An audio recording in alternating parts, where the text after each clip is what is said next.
출애굽기 읽기입니다. 출애굽기 6장은 하나님이 모세에게 이스라엘 백성을 구원하겠다는 약속을 다시 확고히 하시는 장면입니다. 이 장은 모세의 불신과 하나님이 주시는 위로, 그리고 구원의 약속을 통해 이스라엘 백성이 회복될 과정을 보여줍니다. 절별로 묶어 자세히 분석하겠습니다. 1절부터 5절 하나님의 약속과 모세의 불안. 하나님은 모세에게 바로가 이스라엘 백성을 보내지 않을 것임을 알려주며 내가 강한 손으로 그를 치고 그 후에야 그가 너희를 보내리라고 말씀하십니다. 하나님은 자신의 언약을 다시 강조하며 아브라함과 이삭, 야곱과의 언약을 기억하신다고 말씀하십니다. 이 부분은 하나님이 역사 속에서 자신의 약속을 반드시 이루신다는 신뢰를 주며 모세의 불안과 두려움을 덜어주려는 의도를 담고 있습니다. 6절부터 9절 이스라엘 백성에 대한 하나님의 약속. 하나님은 이스라엘 백성에게 나는 너희의 하나님이 되고 너희는 내 백성이 될 것이라고 선언하십니다. 또한 하나님은 그들을 애굽의 중노동에서 구원하고 아브라함과 이삭과 야곱에게 주기로 맹세한 땅으로 너희를 인도하고 그 땅을 너희에게 주어 기업으로 삼게 하리라 하고 약속하십니다. 모세는 이 말을 이스라엘 백성에게 전하지만 그들은 고난과 슬픔 때문에 모세의 말을 듣지 않습니다. 이는 고난 속에서 희망을 잃은 이스라엘 백성의 모습을 반영하며 인간의 약함과 하나님의 신실함이 대조적으로 나타나는 부분입니다. 10절부터 12절까지 모세의 두려움과 하나님의 명령. 하나님은 모세에게 다시 들어가서 애굽 왕 바로에게 말하여 이스라엘 자손을 그 땅에서 내어보내게 하라. 그러나 모세는 나는 입이 뻣뻣하고 혀가 둔한 사람입니다라고 반응하며 두려움을 표현합니다. 이는 모세의 불안과 자기의심을 보여주는 부분으로 하나님이 주신 사명을 수행하는 데 있어 인간의 한계를 드러냅니다. 하나님은 이러한 불신에도 불구하고 모세를 계속해서 사용하신다는 점에서 하나님의 신실함이 강조됩니다. 13절부터 27절 모세와 아론의 계보. 하나님은 모세와 아론의 계보를 소개하시며 그들의 정체성과 사명을 확고히 하십니다. 이 부분은 모세와 아론이 하나님께서 선택한 자들임을 강조하고 그들의 사역이 단순한 개인의 일이 아니라 하나님의 계획의 일환임을 보여줍니다. 계보를 통해 이스라엘의 역사와 연관성을 명확히 하고 하나님이 이스라엘 백성을 구원할 계획이 오랜 역사 속에 뿌리를 두고 있음을 나타냅니다. 28절부터 30절 모세의 의심과 하나님의 확신. 하나님은 모세에게 다시 명령하십니다. 그러나 모세는 여전히 자신이 이스라엘 백성에게 가서 바로와 대면할 수 있을지 의심하고 하나님께 자신의 한계를 호소합니다. 이 부분은 모세의 인간적인 불안과 불신을 강조하지만 하나님은 그럼에도 불구하고 모세를 통해 자신의 뜻을 이루시겠다는 확신을 주십니다.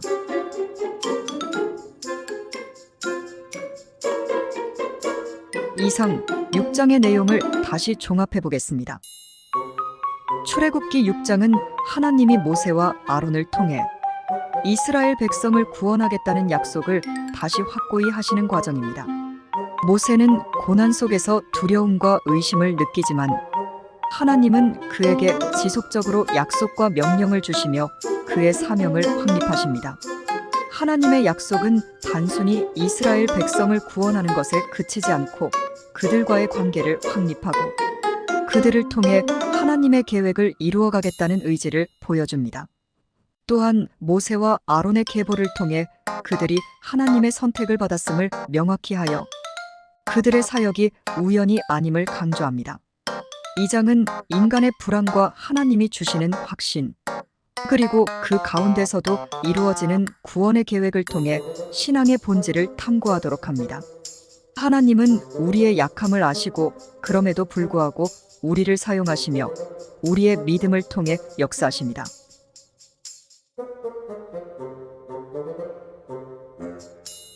다음은 출애굽기 7장 내용입니다. 출애굽기 7장은 하나님이 모세와 아론을 통해 이스라엘 백성을 구원하기 위해 애굽의 바로와 대면하는 과정을 다루고 있습니다. 이 장은 하나님의 권능과 이스라엘의 구원, 그리고 바로의 완고한 마음을 통해 하나님과 인간의 관계를 드러냅니다. 1절부터 5절 하나님의 명령과 모세의 사명. 하나님은 모세에게 내가 너를 바로에게 신으로 삼고 아론은 너의 대언자가 될 것이라고 말씀하십니다. 하나님은 모세와 아론을 통해 이스라엘 백성을 해방시키겠다는 목적을 분명히 하십니다. 이 부분은 모세가 하나님의 사자로서 바로에게 나아가야 함을 강조하며 하나님이 그에게 권위를 부여하신다는 점에서 사명의 중요성을 나타냅니다. 하나님은 또한 내가 바로의 마음을 완고하게 할 것이라고 하시며 애굽에서 일어날 이적을 통해 하나님이 신임을 받는 과정을 보여주신다고 설명하십니다. 이로 인해 애굽 사람들과 이스라엘 백성 모두가 하나님을 알게 될 것이라는 점이 강조됩니다. 6절부터 9절 아론의 지팡이와 이적. 모세와 아론은 하나님의 명령에 따라 애굽으로 들어갑니다. 아론은 하나님이 명령하신 대로 지팡이를 던져 뱀으로 변하게 하고 이는 하나님의 권능을 나타내는 첫 번째 이적입니다. 바로는 자신의 마술사들을 불러와 같은 이적을 행하게 하며 이로 인해 하나님이 주신 권능이 도전받는 상황이 벌어집니다. 이러한 대결은 하나님과 애굽의 신들 간의 충돌을 상징하며 하나님이 진정한 권위자임을 드러내기 위한 서사적 장치로 작용합니다. 10절부터 13절 바로의 완고한 마음.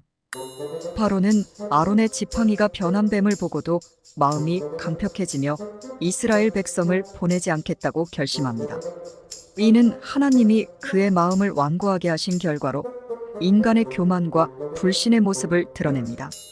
하나님은 이 과정을 통해 자신의 권능을 증명하고 바로를 통해 이스라엘 백성의 구원을 더욱 확고히 하시려는 의도를 가지고 계십니다.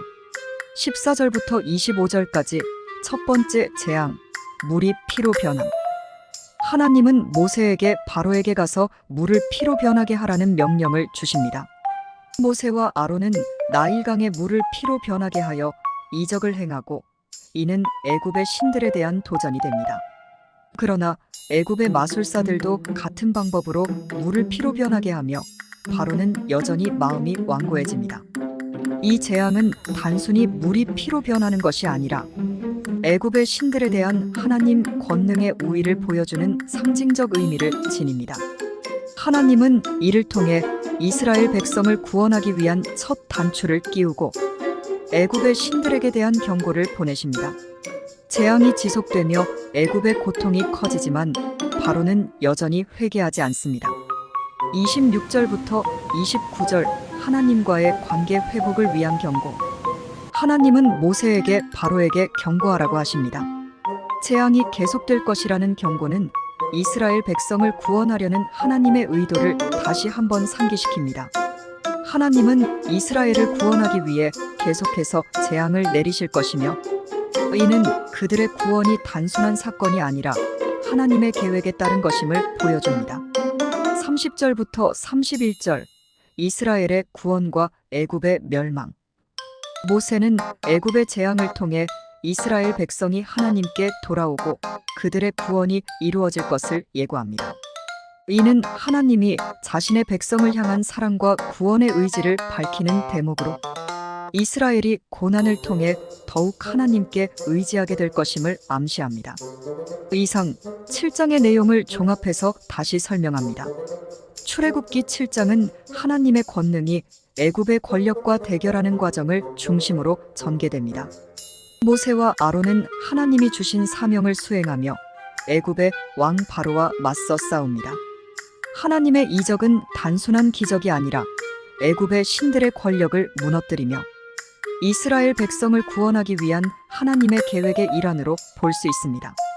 바로의 완고한 마음은 인간의 불신과 교만을 상징하며 이는 하나님이 보여주시는 권능과 대비됩니다. 하나님은 이 과정을 통해 자신의 이름을 높이시고 이스라엘 백성을 구원하실 것임을 확실히 하십니다.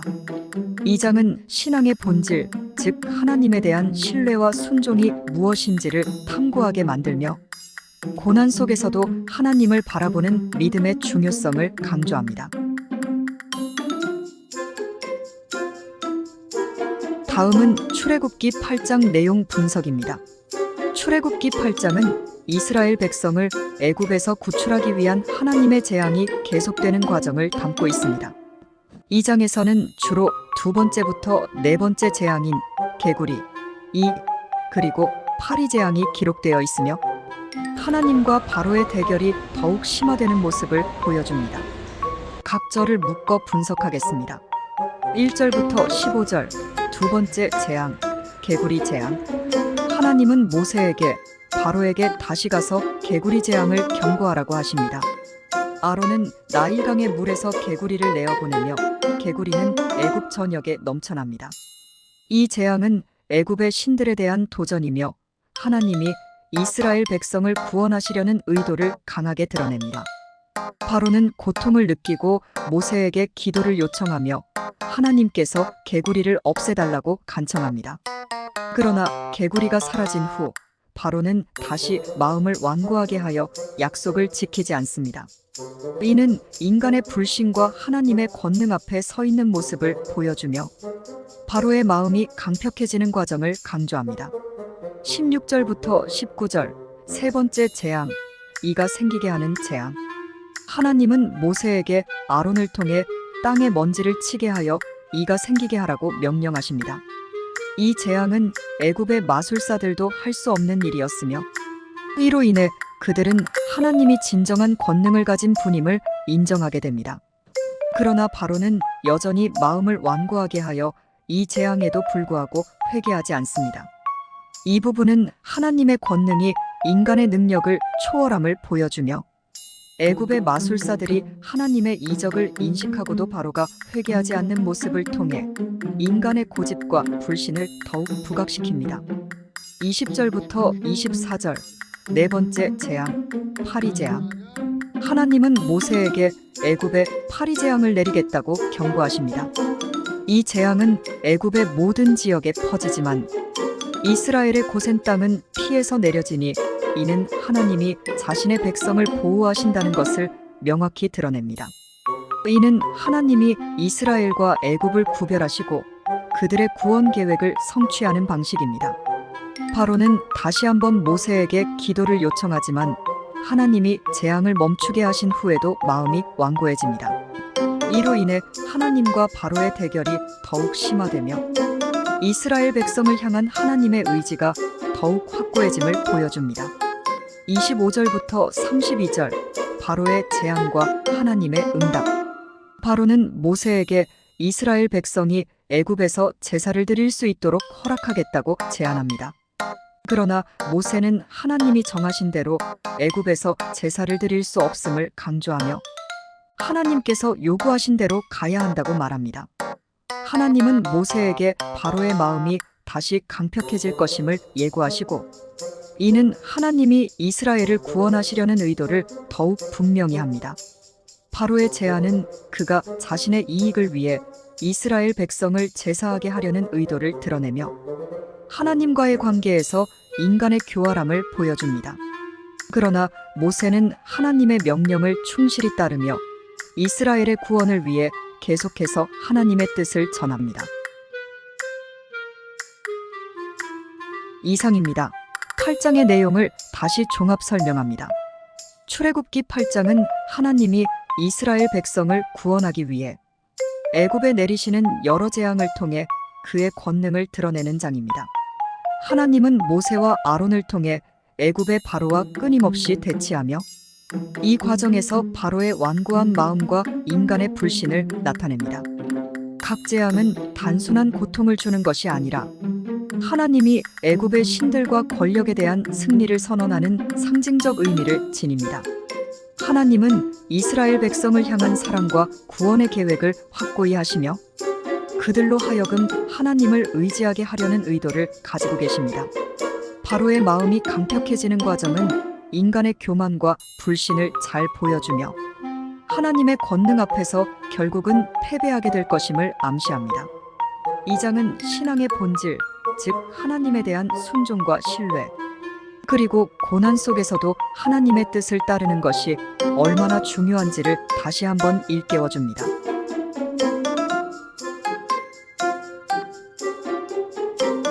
이상 출애굽기 6장부터 8장까지의 분석과 요약을 모두 마칩니다. 무료 구독과 좋아요를 부탁합니다. 예, 감사합니다.